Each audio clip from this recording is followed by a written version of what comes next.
Voilà, Oui, c'est bon.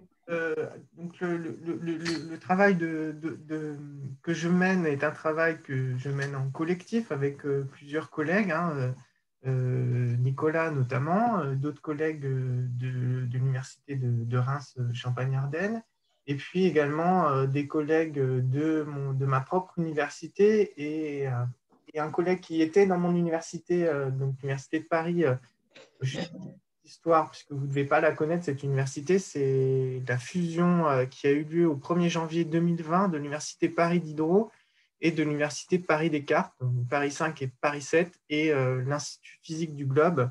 Ces trois institutions ont fusionné au 1er janvier 2020 pour devenir l'université de Paris. Donc voilà. Donc souvent, évidemment, le choix n'était pas forcément judicieux parce que souvent on me demande mais de quelle université de Paris? Donc c'est le nom de l'université qui s'appelle l'université de Paris. Voilà, je précise parce que vous allez probablement maintenant en entendre parler. Ça, c'est devenu une très grosse université du fait de cette fusion. Le collègue avec qui je travaille, qui est donc un ancien collègue de l'université de Paris Diderot, de l'université de Paris, est maintenant à Rennes et s'appelle Alexandre Berthe. Donc je voulais aussi préciser que Alexandre Berthe fait partie de ce travail collectif que je mène également avec mes amis rémois en tant qu'ex-rémois, puisque j'ai fait toutes mes études à l'université de Reims, comme l'a rappelé Nicolas en préambule de cette réunion.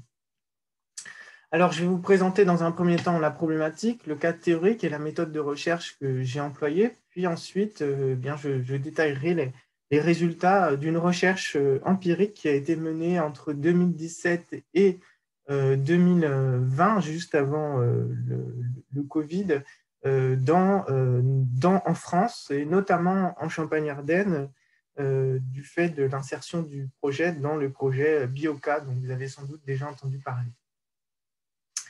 Alors, les questions générales que l'on s'est posées dans ce travail et qui va nous occuper aujourd'hui, c'est d'abord celle de savoir quels sont les déterminants de l'innovation de type unité de méthanisation agricole en Champagne-Ardenne, puisque c'est l'objet de ma présentation aujourd'hui, hein, comprendre pourquoi les agriculteurs se sont lancés dans des projets d'investissement dans des unités de méthanisation agricole.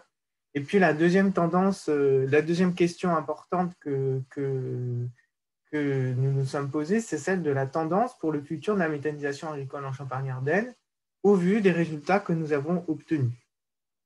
Alors on mettra en évidence que ce que l'on montre, c'est à la fois une diversité des formes d'unités de méthanisation, qui n'était pas forcément quelque chose d'attendu au départ, hein, mais qui apparaît comme quelque chose d'évident à l'issue de nos travaux. Et puis, la deuxième phénomène important qui va évidemment questionner l'objet nouveau de la chaire, puisqu'il est question de la relation entre l'agriculture et le développement durable, c'est celle de l'industrialisation de la méthanisation. C'est ce qu'on va essayer de montrer. On pense qu'il y a une certaine tendance à l'industrialisation des unités de méthanisation et cette industrialisation pose la question de la place demain de l'agriculture dans cette forme de bioéconomie et plus généralement de la manière dont la méthanisation peut être ou non un processus acceptable en termes de développement durable. Alors, pour situer le contexte général de ces projets de méthanisation, il apparaît dans la littérature actuelle de la situation de l'agriculture en France notamment, mais pas seulement, que l'agriculture se trouve être dans une situation que l'on peut qualifier de captive dans l'industrie dans l'agro-industrie. Ça fait environ 30 ans qu'on observe des investissements continus d'innovation dans toutes les filières de l'agriculture, hein, donc qu'il s'agisse des céréales, mais également de l'élevage. Et en tous les cas, pour l'élevage, les résultats d'essais qui ont été publiés dans la revue Économie rurale en 2017 met en évidence que bien qu'il y ait eu des investissements massifs de la part des éleveurs, eh bien, ces investissements ne se sont pas traduits par une capacité pour ces agriculteurs de capter la valeur ajoutée. Si bien que la valeur ajoutée a été captée ailleurs dans la chaîne de valeur, en amont et en aval de la chaîne de valeur, mais pas par les agriculteurs eux-mêmes. Par ailleurs, on a un contexte général de remise en cause de la politique agricole commune, avec une volonté de libéraliser davantage le secteur agricole et agro-industriel, mais surtout agricole, et donc une volonté d'abandonner le rôle régulateur de la politique agricole commune, avec par exemple, pour ne citer qu'un exemple, la disparition des quotas laitiers qui a été analysée par Aurélie Trouvé et son équipe en 2016 dans un rapport qu'ils ont rendu au ministère de l'Agriculture. Ce qu'on constate donc, c'est une forte intensification de la concurrence à l'intérieur du secteur agricole et entre le secteur agricole et le secteur agro-industriel. Notamment, on a essayé de mettre en place des contrats, des logiques de contrats individualisés entre les agriculteurs et les agro-industriels ou entre des groupes d'agriculteurs et des agro-industriels. Et en fait, les premiers résultats montrent eh bien, un bénéfice relativement mitigé, en tous les cas, un résultat mitigé pour les agriculteurs dans ces nouvelles logiques post-politique agricole commune. Alors, à travers ce processus qui est celui d'une perte de pouvoir, on pourrait le dire de cette manière-là, une perte de pouvoir des agriculteurs dans la chaîne de valeur agro-industrielle, nous, on est rentré dans la question de la méthanisation avec cette interrogation de savoir si on ne pouvait pas considérer la méthanisation comme une stratégie portée par des agriculteurs français, certains, notamment dans les Ardennes et la Marne et l'Aube, pour faire face à cette situation défavorable, asymétrique dans la chaîne de valeur agro-industrielle, et donc un moyen pour eux de récupérer un revenu nouveau grâce à la méthanisation. Alors, un petit rappel schématique pour ceux d'entre vous qui ne seraient pas au courant de ce qu'est la méthanisation et quel est son principe. Donc, la méthanisation, c'est un processus en fait relativement ancien. Ça apparaît comme quelque chose d'innovant, mais on voit des traces de projets d'unités de méthanisation dès les années 50 en France. Donc, c'est quelque chose qui a déjà existé. Le principe est assez simple. On utilise des biodéchets qui peuvent venir de différentes sources, des biodéchets de nature animale, du fumier, du lisier, des déchets de céréales, de l'ensilage par exemple. Ça peut être également des sous-produits de l'industrie et de l'agroalimentaire, de la chimie verte, des déchets, légumes, etc. Et des déchets verts, des restes alimentaires, des bouts de stations d'épuration, etc. Tous ces éléments, donc on voit bien un processus qui est biosourcé. Tous ces éléments vont contribuer avec, on rajoutera parfois de la biomasse produite volontairement pour le méthaniseur, va alimenter ce qu'on appelle un digesteur. Alors, je ne vais pas rentrer dans les détails du processus parce que ce n'est pas ce qui nous intéresse ici en tant qu'économiste, mais qui va rentrer dans un digesteur et en milieu dit anaérobique, c'est-à-dire en absence d'oxygène, la biomasse va se décomposer et à l'issue de cette décomposition de la biomasse en absence d'oxygène, on va produire tout simplement du méthane, du CH4. Et donc, ce CH4, ce méthane, va s'appeler dans la littérature du biogaz. Ce biogaz va pouvoir être valorisé de différentes façons, soit sous la forme de cogénération. C'est les premières générations de biogaz, c'est de la cogénération, c'est-à-dire qu'on va injecter le gaz dans un moteur, on fait tourner un moteur, et ce moteur va produire de l'électricité et évidemment de la chaleur issue du fait de faire tourner les moteurs et de la combustion du biogaz. La deuxième option, donc ça, c'est ce qu'on appelle la cogénération. Retenez bien ces deux termes parce que c'est les deux termes que je vais souvent utiliser ensuite. Donc ça, c'est un procédé de cogénération. Et ensuite, le deuxième élément, c'est tout simplement de faire du biogaz directement, c'est-à-dire que ce CH4, en fait, n'est rien d'autre que du gaz naturel, moyennant quelques purifications, hein, mais sinon, d'un point de vue moléculaire, c'est exactement la même chose que le gaz naturel que vous allez chercher en Russie. Et donc, ce biogaz, moyennant quelques purifications, va pouvoir être directement injecté dans les circuits de distribution et de transport.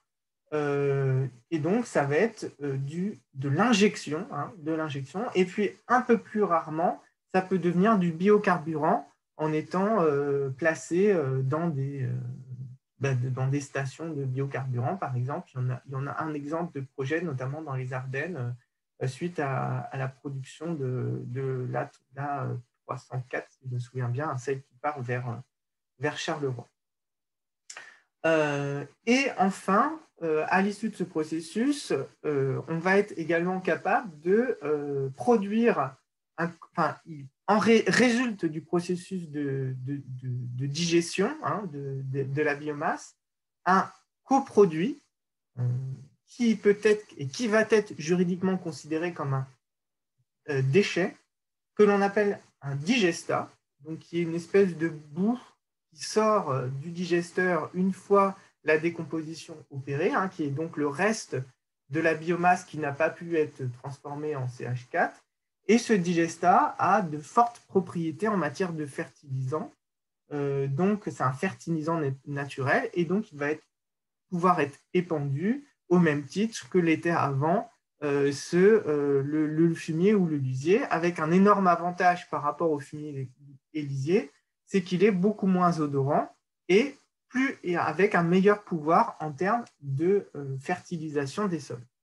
Donc, ça, c'est un produit joint du processus de production de biogaz.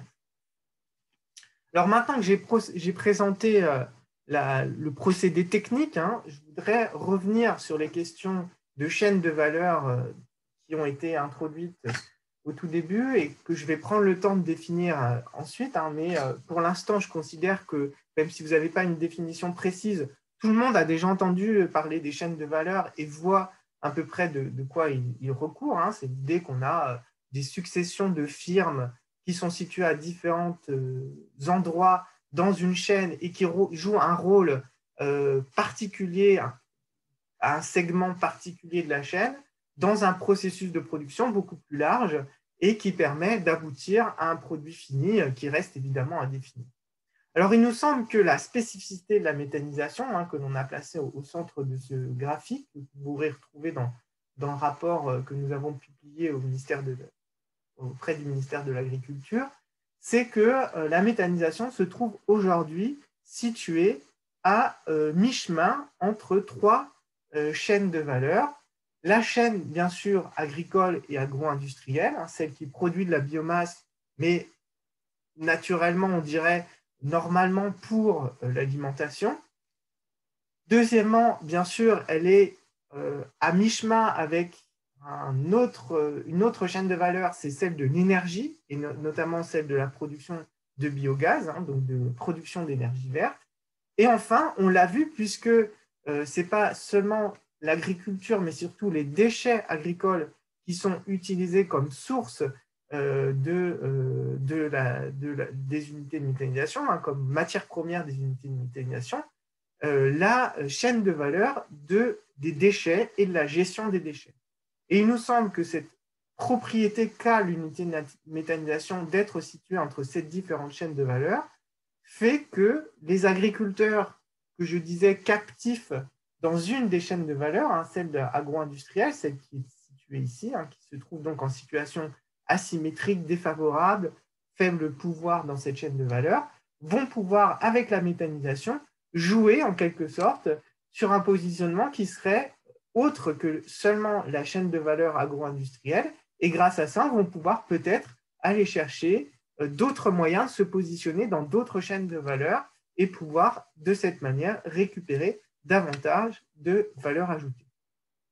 Voilà un peu la question qui nous anime à travers le questionnement que nous avons pu avoir autour de la méthanisation. Alors, en ce qui concerne la Champagne-Ardenne, hein, qui va nous occuper aujourd'hui, eh bien, on peut voir que sur cette carte produite par l'ADEME, hein, qui est la carte Sinoé, qui est malheureusement plus très fonctionnelle aujourd'hui parce qu'elle utilise Adobe Flash Player et que Flash Player n'est plus trop mis à jour. Donc, je ne sais pas où en est Sinoé de leur évolution, mais j'espère que cette carte va bientôt pouvoir être de nouveau opérationnelle. Donc, je n'ai pas pris la carte la plus récente parce que malheureusement, elle n'est plus téléchargeable sur le site de Sinoé. Vous pouvez voir quand même que la Champagne-Ardenne est une région, et le Grand Est, hein, de façon plus générale, une région qui est très active, au même titre, on peut le voir, que la Nouvelle-Aquitaine, la Bretagne large, hein, Bretagne et Loire-Atlantique, etc. Et puis le nord de la France, hein, qui sont des régions très actives en matière de méthanisation. Et plus précisément, vous voyez que les points verts représentent des unités de méthanisation agricoles, parce qu'il existe d'autres formes d'unités de méthanisation. Je n'en ai pas parlé pour l'instant, et j'en parlerai à la fin de cette présentation.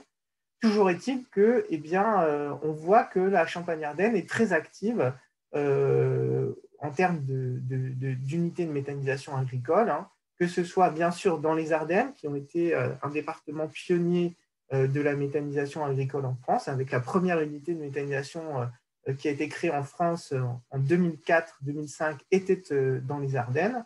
Et puis également dans la Marne, on verra à peu près, je vous donne rapidement les chiffres, j'ai pris le temps de regarder, hein. Donc, sur les dernières bases de données disponibles, celle de janvier 2020, il y avait 12 unités de méthanisation agricole, non, 11 unités de méthanisation agricole dans les Ardennes, 10 dans l'Aube, 9 dans la Marne et 9 en Haute-Marne. Donc, la méthanisation semble jouer un rôle important dans la bioéconomie de la Champagne-Ardenne. Alors, je vais prendre le temps d'introduire maintenant le cadrage théorique que l'on propose pour regarder ce processus, et puis ensuite, j'en viendrai à mes résultats. Alors, le cadre théorique que nous abordons est celui de l'upgrading économique. Je vais définir l'upgrading économique, hein, qui est un concept qui est développé par la littérature autour des chaînes globales de valeur, mais je vais d'abord, dans un premier temps, prendre le temps de rappeler ce qu'est une chaîne de valeur, une chaîne globale de valeur dans la théorie, disons, connue aujourd'hui autour des travaux de Guéréfy.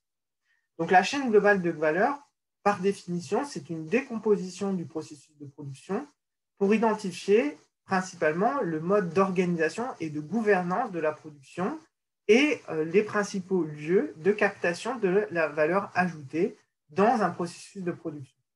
Les premiers travaux, ceux de Guéréfy de 1999, mettaient en évidence deux types de chaînes de valeur. Une chaîne de valeur drivée par les producteurs, c'est-à-dire qui serait principalement contrôlée en amont de la chaîne, et puis une chaîne de valeur drivée par les bailleurs, donc par les acheteurs, c'est-à-dire principalement organisée par l'aval de la chaîne de valeur. Hein. Ce serait donc, par exemple, dans l'agroalimentaire et l'agro-industrie qui nous intéresse, on voit bien que la chaîne de valeur agro-industrielle, elle est principalement drivée par les bailleurs, hein, c'est-à-dire les supermarchés et puis les industriels de l'agroalimentaire. Ce sont ceux qui tirent et qui organisent la chaîne de valeur de l'agro-industrie dans le monde, hein, et pas seulement en France. Les agro-industriels français, hein, sont des acteurs très puissants au niveau mondial, et puis on peut montrer de façon assez évidente que plus on monte dans la chaîne, et plus on va à la fois vers des acteurs puissants et plus on va vers des acteurs mondialisés. Le concept de chaîne globale de valeur, ça permet principalement d'analyser les modes de gouvernance du processus de coordination de firmes supposées indépendantes les unes des autres, mais en relation pour produire. Et l'une des questions essentielles développées par ces approches en termes de chaîne globale de valeur, c'est d'essayer de déterminer quelle est la partie, quel est le segment d'une chaîne globale de valeur qui est la mieux rémunérée et qui est supposée être liée au fait que c'est elle qui gouverne la chaîne de valeur. On va ainsi distinguer deux grandes catégories de firmes, les firmes leaders, ou lead firms en anglais, qui sont celles qui vont organiser la gouvernance de la chaîne, bien que les firmes sont supposées indépendantes les unes des autres. Donc, ce n'est pas une question d'organisation hiérarchique. Si on reprend les travaux de Williamson au cours des coûts de transaction, qui font d'ailleurs, les approches de Gerifi font explicitement référence à cette approche. Mais l'idée, c'est de dire qu'il existe une multitude de formes de chaînes de valeur situées entre deux extrémités, qui sont d'un côté le marché complet, et puis de l'autre la hiérarchie, qui sont les deux idéotypes identifiés par Olivier Williamson dans ses travaux, et qu'entre les deux serait située une gamme importante de différentes formes de chaînes de valeur dans lesquelles les firmes ont des pouvoirs plus ou moins importants dans l'organisation de cette chaîne de valeur, d'où l'importance de distinguer différentes formes de firmes, des firmes leaders d'un côté, et à l'opposé, des firmes subordonnées qui sont contraintes d'écouter les consignes qui leur sont données par ces firmes leaders dans la chaîne globale de valeur. Récemment, c'est-à-dire il y a une quinzaine d'années, mais ça s'est considérablement développé depuis 15 ans, les approches en termes de chaîne globale de valeur ont cherché à s'emparer de la question de l'innovation et des déterminants de l'innovation en restant cantonné dans l'espace de l'approche en termes de chaîne globale de valeur. Il a surtout s'agi de comprendre la manière dont ces fameuses firmes leaders étaient en capacité de déterminer les choix d'innovation des firmes subordonnées qu'ils contrôlent dans la chaîne de valeur. Est né, du coup, le concept d'upgrading qui fait référence à un ensemble de dispositifs mis en œuvre par des firmes subordonnées pour pouvoir saisir des opportunités liées à des rentes de situation et à la gestion des risques. La notion d'upgrading vient de l'anglais to upgrade, et donc upgrading, en français, on pourrait tout simplement le traduire par l'idée de mise à niveau. Qu'est-ce que ça veut dire s'upgrader? C'est être capable de changer sa position dans une chaîne de valeur pour pouvoir être situé dans un segment qui est meilleur que celui qu'on occupait avant, notamment en termes de capacité à capter de la valeur ajoutée. Dans la littérature, 4 types d'upgrading ont été identifiés, notamment des travaux d'Humphrey et Schmitz en 2002, à savoir des upgradings de produits. Par exemple, vous êtes un agriculteur, vous produisez du lait et vous décidez de produire des yaourts. D'accord ? Vous vous upgradez au sens où vous allez changer le produit que vous faisiez. Au lieu de faire du lait, vous faites maintenant des yaourts. Et donc, le produit que vous avez changé est différent. Il permet de capter plus de valeur ajoutée au sens où vous êtes en capacité du coup de capter une plus grande part de la valeur ajoutée totale de la chaîne, puisque vous faites un produit qui est plus fini que celui que vous faisiez avant. Alors, dans l'agriculture aujourd'hui, ce n'est évidemment pas quelque chose qu'on observe dans la production de lait de vache. Par contre, c'est quelque chose qu'on a tendance à observer de plus en plus dans la production de lait de chèvre, par exemple. Et on voit souvent les agriculteurs qui sont éleveurs de chèvres commencent de plus en plus à faire des yaourts eux-mêmes qu'ils vont vendre sur les marchés dans une logique de circuit. Deuxième type d'upgrading, c'est un upgrading de processus. Vous ne changez pas ce que vous produisez, mais vous changez la manière de le faire. Vous améliorez la manière de le faire, et en améliorant la manière de faire ce que vous produisez, vous arrivez à capter une plus grande part de la valeur ajoutée, tout simplement parce que c'est quelque chose d'assez connu en économie industrielle. Vous arrivez tout simplement à améliorer votre processus de production, donc à réaliser des gains de productivité, notamment probablement des gains de productivité du travail qui va vous permettre, si vous êtes suffisamment bien positionné dans la chaîne, de conserver ces gains de productivité et de pouvoir du coup capter une plus grande part de la valeur ajoutée. Troisième type d'upgrading, c'est un upgrading fonctionnel, c'est-à-dire que vous changez votre fonction dans la chaîne de valeur. Alors, l'exemple le plus souvent cité dans la littérature, c'est par exemple lorsque vous êtes un producteur d'automobiles et que vous changez votre position et vous décidez de vous concentrer, par exemple, sur le design. Et vous allez donc passer d'un rôle de constructeur automobile à un rôle de designer dans l'automobile.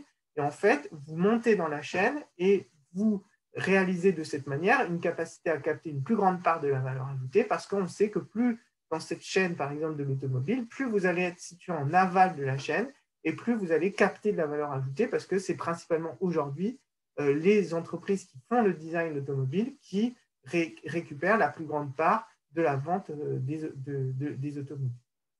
Enfin, dernier type d'upgrading, celui qui est le moins étudié, mais celui qui va nous occuper le plus aujourd'hui, c'est l'upgrading interchaîne. Qu'est-ce que consiste l'upgrading interchaîne? Vous voyez, ça nous renvoie à nos questions de départ. Je rappelle mon fameux graphique dans lequel, excusez-moi, je ne vais pas dans le bon sens, je disais que la méthanisation était située à l'interface entre différentes chaînes de valeur, la chaîne de valeur agro-industrielle, la chaîne de l'énergie et la chaîne des déchets. Eh bien, cette idée d'être située dans différentes chaînes de valeur permet de poser la question de l'interchaîne, c'est-à-dire la manière dont des acteurs peuvent décider de changer de chaîne de valeur. L'exemple le plus cité dans la littérature, c'est un producteur de chaîne d'écran de télévision qui a décidé de changer de chaîne en intégrant la production d'écrans d'ordinateur. Et chemin faisant, en produisant des écrans d'ordinateur, il a réussi à changer de chaîne de valeur, à passer de la chaîne de valeur de la télévision à la chaîne de valeur plutôt de l'informatique et des technologies de l'information et des télécommunications. Et grâce à ce changement de chaîne de valeur, il a utilisé son savoir-faire en tant que producteur d'écrans de télévision et a réussi à devenir un acteur clé dans l'écran d'ordinateur et de cette manière a pu capter une plus grande part de la valeur ajoutée dans sa nouvelle chaîne, c'est-à-dire celle de l'information et des télécommunications. Alors, le débat essentiel qui a eu lieu autour de l'upgrading, ça a été celui de la question de savoir si, en se upgradant, on pouvait améliorer la position dans une chaîne de valeur et ça conduisait à une augmentation de la part de la valeur ajoutée captée par la firme subordonnée. Au contraire, la firme subordonnée est-elle réellement en capacité de s'upgrader en toute autonomie et d'améliorer sa position et sa rémunération? En effet, la littérature montre que l'upgrading que l'on observe des firmes subordonnées dans les chaînes de valeur repose essentiellement sur des attentes exprimées par les firmes leaders dans les chaînes de valeur. Autrement dit, on vous demande, faites de l'innovation, mais faites de l'innovation pour servir les intérêts des firmes situées en aval de la chaîne de valeur. Finalement, c'est lié à des fortes concurrences et des contraintes de concurrence en aval de la chaîne, dans la plupart des chaînes de valeur, de telle sorte que les acteurs les plus puissants situés en aval de la chaîne sont en permanence en train d'attendre de leurs fournisseurs qu'ils innovent pour pouvoir rester compétitifs eux-mêmes sur le marché final au niveau de la concurrence sur le marché des consommateurs. Et donc, finalement, ces upgradings apparaissent essentiellement comme des processus contraints par les acteurs situés en aval de la chaîne de valeur. Nous, avec d'autres travaux, ceux initiés notamment par Fujita en 2011 et Navas et Almer en 2011 également, dans un article que nous avons publié dans la revue Économie industrielle en 2018, nous proposons de changer de perspective en développant le concept d'upgrading stratégique, c'est-à-dire l'idée que les firmes subordonnées seraient en capacité stratégiquement de définir des upgrades, des mises à niveau, qui seraient des mises à niveau qui ne seraient pas imposées par les firmes situées en aval de la chaîne de valeur, mais qui seraient décidées par ces firmes subordonnées elles-mêmes en toute autonomie. C'est pourquoi nous avons distingué deux types d'upgrading. L'upgrading stratégique, c'est-à-dire l'upgrading, comme je viens de le dire, porté par une firme subordonnée en décalage avec les objectifs de la firme leader dans la chaîne de valeur à laquelle elle appartient, et quel que soit le mode d'upgrading dans les quatre formes que l'on vient de citer, et le résultat obtenu. Ce n'est pas parce que vous upgradez stratégiquement que vous allez forcément réussir à capter de la valeur ajoutée. Vous pouvez tout à fait ne pas réussir à capter de la valeur ajoutée. Ce n'est pas ce qui nous importe quand on dit qu'elle est stratégique. Elle est stratégique au sens où elle n'est pas une réponse à une attente exprimée par la firme leader, mais une stratégie définie en toute autonomie par l'acteur. Et bien sûr, l'upgrading contraint va en opposition de cet objectif en disant que c'est un upgrading qui est contraint, c'est-à-dire défini par la stratégie des firmes leaders elles-mêmes. La problématique auquel on aboutit à partir de ce cadre, c'est celle de qualifier la méthanisation comme étant un upgrading stratégique des agriculteurs, donc c'est-à-dire une décision qui n'a pas été imposée par les acteurs de l'agro-industrie, c'est-à-dire les firmes agro-industrielles et les supermarchés, mais qui a été décidée en toute autonomie par les agriculteurs et notamment par ceux qui nous intéressent, les agriculteurs champardonnais. On va donc considérer que la bioéconomie et notamment la méthanisation apparaît comme un processus d'upgrading et plus précisément comme un processus d'upgrading stratégique. Et c'est cette question à laquelle nous allons essayer de répondre. On a donc essayé de comprendre la manière dont ces upgradings ont été initiés dans les territoires, donc quels ont été les déterminants d'innovation, et essayer de comprendre, in fine, quelle va être la manière dont ces upgradings vont pouvoir évoluer dans le temps. Pour pouvoir le faire, nous avons mis en place une méthode de collecte de données parce que finalement, nous n'avons aucune donnée aujourd'hui à notre disposition sur la méthanisation agricole en France. Les seules données disponibles sont celles de Sinoé que je viens de vous présenter, qui consiste à faire simplement une carte d'état des lieux des unités de méthanisation, mais qui ne donne aucune information économique sur les unités de méthanisation. Actuellement, il y a une campagne qui est menée dite de recensement agricole qui a lieu tous les 4-5 ans par le ministère de l'Agriculture et qui, pour la première fois, pose une question aux agriculteurs en leur demandant est-ce que vous êtes de près ou de loin liés à des unités de méthanisation. Mais ces données, aujourd'hui, sont en train d'être collectées par le ministère de l'Agriculture et donc ne sont pas encore à disposition. Elles auraient dû être mises à disposition en 2021, mais le Covid faisant, eh bien, ça a été reporté à 2022. Donc, on devrait pouvoir avoir des premières données d'ampleur sur les unités de méthanisation en France disponibles avec une vraie enquête incluant quelques données économiques, eh bien, devrait être disponible d'ici 2022. En attendant, eh bien, nous avons donc abandonné l'idée de faire des études économétriques sur des bases de données de la méthanisation et nous avons adopté une méthode plutôt disons, emprunté à la sociologie, d'enquête qualitative avec des entretiens semi-directifs que nous avons menés auprès de 52 agriculteurs en France. 52 agriculteurs sur les environ 500 unités de méthanisation agricole en France au début de l'enquête. Aujourd'hui, on estime qu'on est plutôt autour de 600 unités de méthanisation agricole en 2021. Donc, depuis que nous avons commencé les enquêtes en 2017, on peut estimer qu'il y a 100 unités de méthanisation agricole en plus en France. Par ailleurs, puisque nous avions une logique d'analyse de la chaîne de valeur, nous avons essayé également d'interroger les acteurs situés en amont et en aval de la chaîne de valeur, à la fois agro-industrielle, mais aussi et surtout de la chaîne de valeur de l'énergie. C'est pourquoi nous avons mené des enquêtes auprès de 42 institutionnels.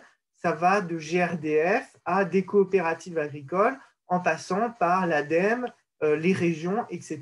Bref, essayer d'identifier tous les acteurs qui gravitent autour des projets d'unités de méthanisation et pas seulement les agriculteurs. Vous voyez que grâce à ça, nous avons pu mener des enquêtes, notamment en Champagne-Ardenne. Alors, nous n'avons pas eu le temps de faire la Haute-Marne, donc la Haute-Marne n'a pas été faite pour des raisons stratégiques, mais uniquement pour des questions de temps. Je l'ai dit, en Haute-Marne, il y a aujourd'hui 9 unités de méthanisation agricole, mais nous n'avons pas eu le temps d'aller les enquêter. Donc, nous posons et nous donnons les résultats que nous allons maintenant donner, principalement à partir d'enquêtes réalisées dans les Ardennes, dans la Marne et dans l'Aube, donc auprès des 11 agriculteurs éleveurs ardennais, donc c'est-à-dire la totalité des unités de méthanisation actuellement en service, agricoles actuellement en service dans les Ardennes, auprès de 10 agriculteurs, dont 4 céréaliers, c'est-à-dire quasiment la totalité des unités de méthanisation agricole de la Marne, et auprès de 3 agriculteurs de l'Aube, c'est-à-dire un peu moins de la moitié des agriculteurs méthaniseurs de l'Aube. Alors, quel est le résultat ? Eh bien, nous mettons en évidence, alors bien sûr, on a essayé de répondre à la question, est-ce que la mise en place d'une unité de méthanisation permet, grosso modo, de changer de chaîne de valeur, de passer de la chaîne de valeur agro-industrielle à la chaîne de valeur de l'énergie, et grâce à ça, permet aux agriculteurs de capter de la valeur ajoutée dans cette nouvelle chaîne de valeur. Pour pouvoir répondre à cette question, on a posé la question de, grosso modo, valeur ajoutée égale revenu. Est-ce que les agriculteurs arrivent à capter un revenu de la méthanisation? Puisque le temps presse et qu'il ne me reste plus que 5 minutes pour conclure, je vais passer ces détails des calculs que vous pourrez, et des hypothèses que l'on a fait pour réaliser nos calculs, que vous pourrez retrouver dans notre rapport. Donc, tout ça est détaillé. Et finalement, ce n'est pas très important de savoir comment on a calculé. Ça reviendrait à rentrer dans des détails un peu techniques. Mais cette slide décrit la manière dont on a calculé les choses et vous retrouvez toutes ces informations dans le rapport que l'on a publié en juillet 2020. Toujours est-il que ça nous permet, à travers les 32 unités que l'on a pu dépouiller pour l'instant sur les 52 enquêtes que l'on a réalisées, eh bien, de mettre en évidence qu'il existe une forte volatilité de la capacité des agriculteurs à capter de la valeur ajoutée de processus de méthanisation, puisqu'on voit que les revenus que l'on a estimés en kilowatts électriques, donc ça permettait de faire une moyenne autour des différentes formes d'unités de méthanisation, car les unités de méthanisation ne sont pas du tout homogènes et ont donc des capacités de production qui sont très différentes les unes par rapport à l'autre. Donc, pour pouvoir les comparer, on a fait une moyenne et on a pris comme unité de base le kilowatt électrique pour pouvoir comparer. Et donc, ça nous permet de dire, par exemple, par kilowatt électrique, qu'en moyenne, les unités de méthanisation arrivent à dégager un revenu de moins 80 € par kilowatt électrique à plus 1400 € par kilowatt électrique. Vous voyez qu'il y a une très forte volatilité que l'on retrouve bien ici dans les boîtes à moustaches que je vous ai mis en évidence. Par ailleurs, on voit que cette forte volatilité est très différente entre les deux types d'unités de méthanisation qui existent, à la fois celle en cogénération et celle en injection. Alors, les résultats en termes d'upgrading économique, qu'est-ce qu'on met en évidence? Eh bien, qu'on a deux cas qu'on va essayer d'identifier. Le cas ardennais, alors j'ai pris deux idéotypes, mais ça ne veut pas dire qu'on ne peut pas généraliser, mais on a deux idéotypes essentiels, le cas ardennais et le cas marnais et hautbois, on va dire pour faire simple. C'est un peu caricatural, donc je m'en excuse, il faudrait rentrer davantage dans les détails, mais c'est souvent l'objet de présentations en séminaire. On essaye d'être un peu caricatural pour pouvoir attirer votre attention et mettre en évidence les résultats les plus saillants de notre enquête. Donc, le cas ardennais, qu'est-ce qu'on met en évidence? C'est que ce sont essentiellement des unités de méthanisation de petite taille, maximum 200 kW électriques de capacité de production annuelle. Donc, ces unités de méthanisation sont principalement portées par des éleveurs, enfin d'ailleurs, pas principalement, sont uniquement portées par des éleveurs. Ces éleveurs arrivent à dégager un revenu de leur unité de méthanisation situé entre 580 et 1400 € par kilowatt électrique par an. J'ai oublié, vous m'en excuserez, le kilowatt électrique ici, c'est par kilowatt électrique par an. Ce que l'on observe, c'est une logique de système D qui est portée par ces unités de méthanisation portées par des éleveurs, c'est-à-dire des éleveurs qui essayent en permanence de minimiser les coûts de maintenance et d'installation liés à l'unité de méthanisation. Il n'y a pas de main-d'œuvre salariée et le temps de travail des agriculteurs est alors souvent accru. Le fait que le temps de travail est accru parce qu'ils doivent gérer un nouvel atelier qui est l'unité de méthanisation fait que les agriculteurs vont avoir tendance, lors du passage et de leur investissement dans les unités de méthanisation, à se spécialiser dans une activité productive agricole spécifique. Par exemple, s'ils faisaient à la fois du laitier et de l'engraissement, ils vont choisir d'abandonner l'engraissement et de se concentrer sur uniquement de l'élevage pour faire du lait.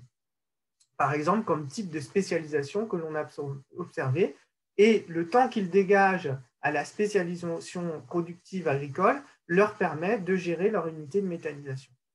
On observe que ces unités se basent sur une logique de faible coût de substrat, c'est-à-dire qu'ils vont essentiellement valoriser comme type de biomasse des effluents d'élevage, c'est-à-dire des déchets liés à leur activité d'éleveur. Les unités sont principalement en cogénération et vont donc essayer de valoriser la chaleur dégagés par le processus de production d'électricité.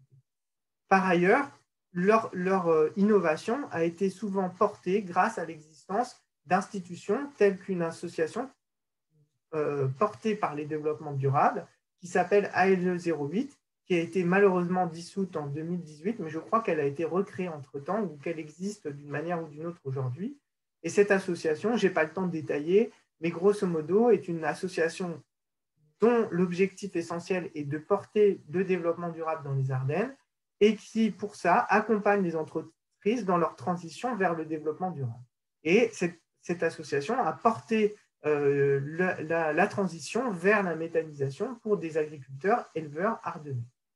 L'objectif, si on veut conclure de ce type d'upgrading stratégique, c'est de dégager un revenu par une stratégie d'upgrading interchain, c'est-à-dire de passage de la production agricole à la production d'énergie, qui va consister à se spécialiser dans l'agriculture pour pouvoir dégager du temps de travail, pour pouvoir faire de l'énergie. Toutefois, il y a une forte symbiose entre l'activité agricole, donc la chaîne de valeur initiale, et la chaîne de valeur nouvelle, car les agriculteurs essayent en permanence d'optimiser ce qu'on a appelé les effets retours, c'est-à-dire la possibilité d'utiliser l'insertion dans la production d'énergie comme un moyen de réaliser des économies au niveau de la production agricole. On a donc identifié des effets retours. L'un, par exemple, je vais n'en citer qu'un, mais l'un et le plus saillant que l'on a observé, c'est le fait de pouvoir utiliser, de faire des upgradings fonctionnels, c'est-à-dire dans l'ancienne chaîne de valeur, la chaîne de valeur agro-industrielle, les agriculteurs ardennais ont changé leur fonction, comme j'ai expliqué tout à l'heure, upgrading fonctionnel, vous changez de fonction, en effet, puisqu'ils deviennent eux-mêmes des producteurs d'engrais. Avant, ils achetaient leurs engrais, mais de fait d'être devenus des producteurs d'énergie, ils vont pouvoir utiliser le digestat comme un engrais et donc ils deviennent eux-mêmes producteurs d'engrais. Grâce à ça, ça leur a permis de réduire les coûts liés, inférents à l'usage d'engrais pour l'agriculture. Deuxième exemple d'upgrading fonctionnel, c'est le fait qu'ils vont utiliser la chaleur dégagée par l'unité de méthanisation pour pouvoir chauffer des maisons, des hangars qui vont, par exemple, être utilisés pour stocker des céréales nécessaires pour nourrir les animaux. Grâce à ça, ça leur a permis de réduire leurs coûts liés à l'usage de céréales pour les animaux, parce qu'en séchant les grains, par exemple, ça va permettre de mieux les conserver. Et donc, là encore, on a un upgrading fonctionnel au sens où les agriculteurs, grâce à leur activité de production d'énergie, vont réussir à occuper une nouvelle fonction dans l'ancienne chaîne de valeur, c'est-à-dire la chaîne de valeur agro-industrielle. Deuxième type d'upgrading, c'est l'upgrading de type céréalier en injection, plutôt le cas qu'on a observé dans l'Aube et dans la Marne. On voit étrangement que ces céréaliers semblent dégager un revenu plus faible de l'unité de méthanisation. Je rappelle qu'on était plutôt situé entre 580 et 1400 euros, encore une fois, par kilowatt électrique. Il y a une erreur par an sur les unités de méthanisation des éleveurs. Et là, on voit qu'on est plutôt entre 450 et 800 euros. En réalité, ceci cache le fait que les unités de méthanisation des céréaliers sont séparées juridiquement des unités du reste de l'activité agricole, si bien qu'en réalité, les agriculteurs se vendent à eux-mêmes leur biomasse et notamment leurs céréales, si bien que l'agriculture va pouvoir dégager un revenu de la vente de la biomasse céréale vers l'unité de méthanisation parce que les deux activités sont juridiquement séparées l'une de l'autre. Si bien qu'on a l'impression que l'agriculteur est inséré dans la chaîne de valeur agro-industrielle et séparé de l'agriculteur en tant que producteur d'énergie par l'unité de méthanisation, mais les revenus sont bien plus importants que ceux que l'on estime lorsqu'on regarde uniquement l'unité de méthanisation. Qu'est-ce que l'on peut dire rapidement de ce cas au bois? C'est qu'il est très différent de l'agriculteur ardennais, au sens où on voit que l'upgrading stratégique de l'unité de méthanisation pour l'agriculteur au bois céréalier, c'est vraiment de créer une business unit, c'est-à-dire de créer une nouvelle activité complètement séparée de l'activité agricole, voire d'en faire l'activité essentielle. Dans l'Aube, on a rencontré une agricultrice, par exemple, qui nous disait jeune agricultrice, elle avait 30 ans, et qui nous disait, moi, j'ai repris l'exploitation de mon père, pas parce que je voulais continuer dans l'agriculture, mais parce que je voulais faire de la production d'énergie. Et en fait, j'ai accepté de reprendre l'exploitation agricole pour cette raison. Et donc, mon objectif dans le futur, c'est vraiment de développer l'activité de production d'énergie et non plus d'être un exploitant agricole. Il y a donc moins de volonté de rechercher l'effet retour, mais davantage de se positionner comme un acteur leader dans la nouvelle chaîne de valeur qui est la chaîne de méthanisation.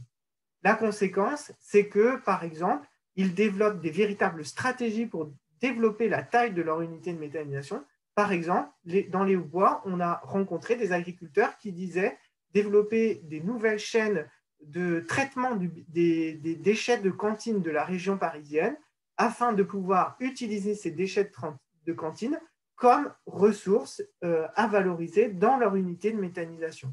Si bien qu'en dehors d'être des agriculteurs, ces unités de méthanisation aux boises devenaient aussi des producteurs d'énergie et des gestionnaires de déchets. Alors, pour finir, vers quelle dynamique on va s'orienter aujourd'hui? Donc, pour conclure rapidement, avant de parler de la dynamique, vous avez compris qu'en fait, on met en évidence au moins, en réalité dans le rapport, mais je n'ai pas le temps de le détailler ici, on met au moins 4 formes d'unités de méthanisation en évidence. Ici, on en retient essentiellement 2. La forme qui cherche à maintenir la symbiose entre l'activité agricole, donc le fait qu'on est captif dans la chaîne de valeur agro-industrielle et le fait qu'on devient un acteur de la chaîne de production d'énergie. Mais en fait, on va surtout essayer de maintenir la symbiose entre les deux pour pouvoir se positionner d'une meilleure façon, d'être dans une meilleure position dans la chaîne de valeur d'origine. Au contraire, dans le cas au bois, on voit qu'on a quasiment, pour caricaturer, une volonté de quitter la chaîne de valeur agro-industrielle dans laquelle on a une position plutôt défavorable et de devenir un acteur majeur de la production d'énergie dans une nouvelle chaîne de valeur. Et cela se traduit par le fait que ces agriculteurs deviennent quasiment on utilise un peu par provocation le concept d'énergiculteurs, ils deviennent de véritables énergiculteurs et plus des agriculteurs, et leur volonté est de quitter la chaîne de valeur agro-industrielle. Alors, vers quelle dynamique on peut se poser cette question? Eh bien, alors qu'on met en évidence par notre processus d'upgrading stratégique et notre analyse à partir du concept d'upgrading stratégique du développement de l'innovation qu'est la méthanisation, que ce processus a été essentiellement un processus bottom-up, c'est-à-dire qu'il a émergé d'associations d'agriculteurs et d'agriculteurs eux-mêmes. Et la question qu'on peut se poser, c'est est-ce qu'on n'est pas en train de revenir dans un processus plutôt top-down avec un objectif où le top serait situé à 2 endroits précis. D'un côté, les politiques publiques et de l'autre, les industriels, notamment les industriels de l'énergie. Alors, les 2 exemples que je donne, c'est le cas ardennais. Peut-être vous en avez déjà entendu parler. Il y a ce fameux pacte Ardennes qui est en train d'être développé, qui est lié à la situation difficile des finances publiques du département des Ardennes et qui fait que l'État vient un peu au secours des Ardennes et propose un pacte Ardennes qui consiste à proposer des projets innovants de développement de ce territoire. Et dans le cas des Ardennes, ce qu'on observe, c'est qu'il y a une volonté des politiques publiques, vous l'aurez reconnu ici, c'est le dos du député ardennais Warsmann, si je me souviens bien, j'espère que je n'écorche pas son nom, sinon je lui prie de m'en excuser. Donc ce député ardennais qui a été un acteur important de cette politique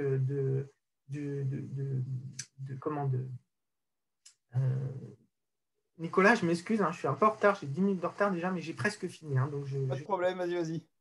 Et donc, ce député a essayé de porter l'idée qu'il faudrait basculer dans les Ardennes d'un modèle cogénération. Vous avez vu, les modèles ardennais, c'est des éleveurs qui essayent de maintenir leur insertion dans la chaîne de valeur agro-industrielle, qui sont plutôt dans une logique de symbiose entre les 2 activités, et donc qui produisent essentiellement dans des logiques de cogénération. Or, ce député, et plus généralement la politique Pacte Ardennes, porte sur une volonté de faire basculer les unités de méthanisation agricole vers un modèle non pas de cogénération, mais d'injection. Pour cela, ils ont passé un contrat avec GRDF et leur volonté est de déployer un véritable réseau au sens canal, canalisé, un grid en anglais, c'est-à-dire un réseau de tuyaux de gaz dans les Ardennes pour pouvoir faciliter le modèle de l'injection. Or, le modèle de l'injection est très différent du modèle de cogénération, il suppose beaucoup plus d'investissement, etc. Et ce n'est pas du tout un hasard si c'est chez les céréaliers que s'est développé le modèle de l'injection, parce que c'est eux qui avaient les moyens financiers pour porter ce type de modèle. La question qu'on se pose, du coup, c'est même s'il y a une volonté politique qu'on pourrait défendre de vouloir porter une innovation de la méthanisation dans les Ardennes, on peut se demander si cette logique top-down portée par ce pacte Ardennes ne va pas rentrer en contradiction avec cette upgrading stratégique qu'on a identifiée, qui est très différente d'une logique de l'injection, parce que assez incompatible avec le modèle des éleveurs. Et du coup, on se demande, in fine, si on n'est pas en train de basculer vers un upgrading interchaîne, mais cette fois-ci contraint par les politiques publiques et qui serait de porter un modèle en injection. Et donc, quid de la compatibilité de ce type de politique avec le cadre institutionnel et d'agriculteurs que l'on a pu observer. Dans le cas au bois, c'est un peu différent parce que la question se pose est plutôt une question nationale. Au bois et marnais, je pourrais dire. Je peux parler de la Marne, mais j'inclurais une partie de la Marne, parce que la Marne est un peu entre les deux. Elle est à la fois dans le modèle ardennais et puis dans le modèle au bois. Donc, c'est pour ça que j'ai pris ces deux exemples. Dans le cas au bois, on a vu que c'était surtout des céréaliers en injection. Et là, la question qui se pose, elle est un peu différente. C'est que si ce modèle a pu se développer, c'est quand même avant tout parce qu'il y a eu beaucoup de soutien, de subventions, par exemple, avec des tarifs de rachat avantageux et des subventions à l'investissement qui ont été très forts, portées par l'Ademe et la région Champagne-Ardenne à l'époque, maintenant Grand Est. Or, aujourd'hui, il y a un grand débat qui s'est ouvert depuis un an et les agriculteurs sont assez mécontents du résultat de ce débat, puisqu'il semblerait que la volonté publique soit celle de ralentir les subventions à la fois à l'investissement dans les unités en injection et aussi vers le tarif de rachat du gaz injecté dans le réseau. La conséquence, c'est qu'on observe une volonté des acteurs de la méthanisation de porter des projets de plus en plus grands en supposant que les économies d'échelle permettraient de compenser ces baisses de subventions. La conséquence, c'est qu'évidemment, les agriculteurs, même céréaliers, deviennent des acteurs un peu fragiles dans un modèle de l'injection qui deviendrait un modèle de l'injection porté à grande échelle. Et notamment, on voit que des industriels essayent de se positionner dans ce modèle de l'injection. Par exemple, le modèle de type Fonroche qu'on observe dans l'ouest, sud-ouest de la France, avec un modèle avec, si vous voulez, l'ordre d'idée du modèle au bois, c'est plutôt une valorisation de 30 000 tonnes de biomasse par an. Et là, on parle de projets à plutôt 120 000 tonnes de biomasse valorisée par an. Vous voyez, ce n'est pas du tout la même échelle. Et c'est ces projets qui sont portés par des industriels, des agro-industriels de type Fonroche. Or, il nous semble que ce n'est pas du tout un hasard s'il y a un mois à peine, on nous a annoncé que Fonroche Biogaz venait d'être racheté par Total, Total qui lui-même vient de changer de son nom, et ce n'est pas du tout un hasard, en s'appelant Total Energies, parce que justement, la question est bien celle de savoir comment on va transformer le modèle de Total, qui est un modèle sourcé par de l'énergie fossile, à un modèle produisant des énergies renouvelables. Quid, pour finir, en conclusion, d'autres modèles, du coup, qui sont un peu abandonnés par ces deux tendances qui sont à tirer vers un modèle top-down, c'est-à-dire imposé d'un côté par les pouvoirs publics, imposé de l'autre par des industriels, et donc se pose la question de ces agriculteurs qui semblerait, par leur upgrading stratégique, avaient réussi à devenir des acteurs plus dominants dans une nouvelle chaîne de valeur, celle de la production d'énergie, et qui du coup deviendraient de nouveau des acteurs subordonnés dans une nouvelle chaîne dans cette chaîne de valeur énergie, avec des acteurs puissants qui deviendraient les acteurs dominants de cette chaîne de valeur, que sont par exemple Total Energy. Et du coup se pose la question de ce repositionnement encore de nouveau de ces agriculteurs, peut-être à nouveau subordonnés. On voit déjà cette tendance, par exemple, avec des agriculteurs dans l'ouest de la France qui deviennent des simples fournisseurs de biomasse qui seraient méthanisés dans des grosses unités industrielles possédées par Total, avant possédées par Fonroche.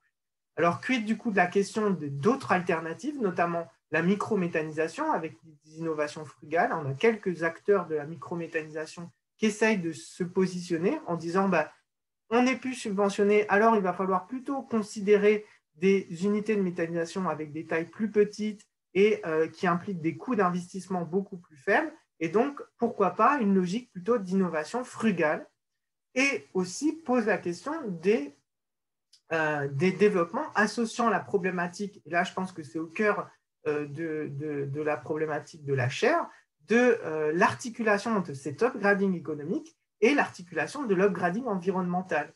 Notamment, on a assez peu posé la question dans cette présentation, mais pour moi, elle est cruciale, et c'est dans les projets que nous sommes en train de porter aujourd'hui, de savoir quel type d'unité de méthanisation porte véritablement un projet de développement durable.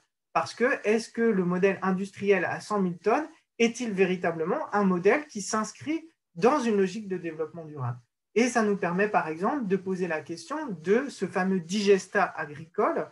Est-ce qu'on ne pourrait pas, par exemple, dans une logique un peu normative, créer un label de digestat agricole pour pouvoir défendre le modèle agricole face à ces logiques industrielles? Parce que dans les logiques industrielles, on voit bien que le digestat, qui est au cœur de ce qui va être épandu et qui va servir de fertilisant plus tard, eh bien, on peut se poser la question de sa qualité en termes de risque de pollution des sols en fonction du type de biomasse qui va être utilisé. Et pour finir, puisque j'arrête là, eh bien, on a commencé à se poser cette question de différents types d'unités de méthanisation. Est-ce que ces unités de méthanisation impliquent des upgradings environnementaux, cette fois-ci non pas économiques, mais environnementaux différents? C'est-à-dire, est-ce qu'ils s'inscrivent d'une façon différente dans l'économie circulaire? Est-ce qu'ils s'inscrivent différemment dans le développement durable? Et sans pouvoir apporter de réponse définitive en disant quel est le meilleur modèle de méthanisation qui est le plus compatible avec le développement durable, ce qu'on a commencé à faire pour l'instant, c'est déjà de montrer qu'ils sont différents. Et là, vous retrouvez dans ces petits graphiques que je n'ai pas le temps de détailler, mais je pourrais le faire dans la discussion si vous le souhaitez, l'idée de deux types de modèles. En haut, vous avez le modèle, donc à gauche, vous avez la description théorique du modèle. En haut, à droite, vous avez la description du modèle type ardennais. Et en bas, vous avez le modèle au bois. Et vous voyez que la circularité, donc l'économie circulaire, est très différente. On le voit par les flèches. Pour l'instant, c'est juste visuel, mais je vous demande d'admettre à ce stade, parce que je n'ai pas le temps de détailler, que la circularité est différente. Et cette circularité pose la question de savoir est-ce que la méthanisation implique un développement durable différent en fonction des modèles qui existent. Voilà, je vous remercie pour votre attention et Nicolas, je suis désolé d'avoir dépassé de plus d'un quart d'heure le temps qui m'était imparti. Pas de problème, Pascal, merci beaucoup. Alors, on va passer